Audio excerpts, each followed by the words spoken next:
परळी वैजनाथ राज्यस्तरीय कृषी महोत्सव 2024 बीड येथे नुकताच थाटात पार पडला।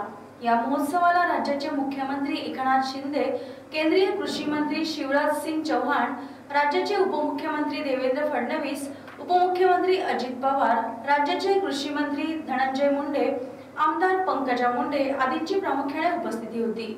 यावेळी उपमुख्यमंत्री देवेंद्र फडणवीस म्हणाले, हे सरकार शेतकऱ्यांसाठी काम करणारे आहे। शेतकऱ्यांच्या अडचणी लक्षात घेऊन आम्ही मुख्यमंत्री सौर कृषी योजना सुरू केली। 18 महिन्यात या योजनेचे काम पूर्ण होईल। त्यानंतर शेतकऱ्यांना 365 दिवसा वीज शेतकऱ्यांना उपलब्ध होईल। कुणालाही रात्रीच्या विजेची गरज पडणार नाही, असेही त्यांनी सांगितले।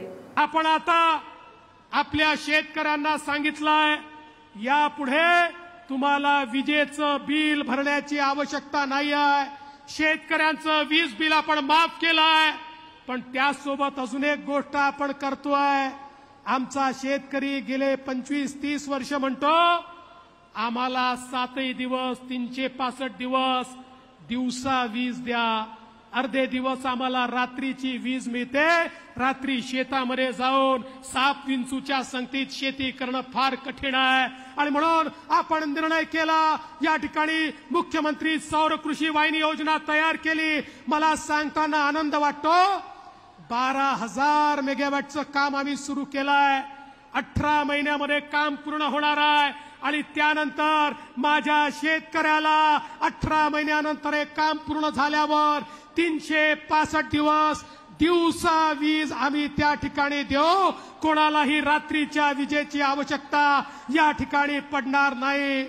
शेतकऱ्याकरता काम करणारं हे सरकार आहे, आणि म्हणून बंधू भगिनींनो, मी या निमित्ताने एवढंच सांगतो, जायकवाडी टप्पा 2 करता 536 कोटी रुपये आपण दिले। माजलगाव धरणातनं, माजलगाव उजव्या कालव्याच्या माध्यमातनं 85,000 हेक्टरला सिंचित करण्याचा कार्यक्रम आपण हातामध्ये घेतला। एकीकडे पूर्णपणे या जिल्ह्याचा आणि मराठवाड्याचा बॅकलॉग दूर करण्याचं काम आपल्या शासनाच्या माध्यमातून चाललेलं आहे, आणि म्हणून तुम्हाला एवढीच विनंती आहे, जे सरकार सातत्याने तुमच्या पाठीशी उभा आहे, त्या सरकारला तुमचा आशीर्वाद मिळावा।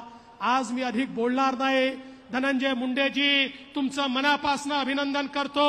खरोखर पंडित अण्णांना तुमचा अभिमान वाटत असेल, ज्या प्रकारे तुम्ही कृषी मंत्री म्हणून आज या ठिकाणी काम करतात। तुम्हाला शुभेच्छा देतो, आणि तुम्हाला सांगतो, मंचावरचे आम्ही सगळे नेते तुम्ही कृषी मंत्री म्हणून जी जी मागणी कराल त्या मागणीच्या पाठीशी उभे राहू। आणि एवढंच नाही, मामाजी आले आहेत।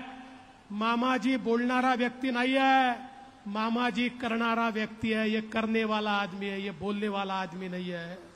और मामाजी अगर यहाँ आए हैं तो जो जो बातें आपने यहाँ पर कही, मैं देख रहा था आप बात कर रहे थे, और वही मामाजी दिल्ली फोन लगा लगा के एक एक चीज को सुलझा रहे थे। यहाँ जो जो बातें हमने कही है, मेरा विश्वास है मामा जी जैसे ही दिल्ली पहुंचेंगे, एक एक चीज को सुलझाकर हमारे लिए एक एक सौगात मामा जी देंगे। मैं मामा जी का बहुत बहुत स्वागत करता हूं। पुन्हा एकदा आपल्या सर्वांचं मनापासून या ठिकाणी आभार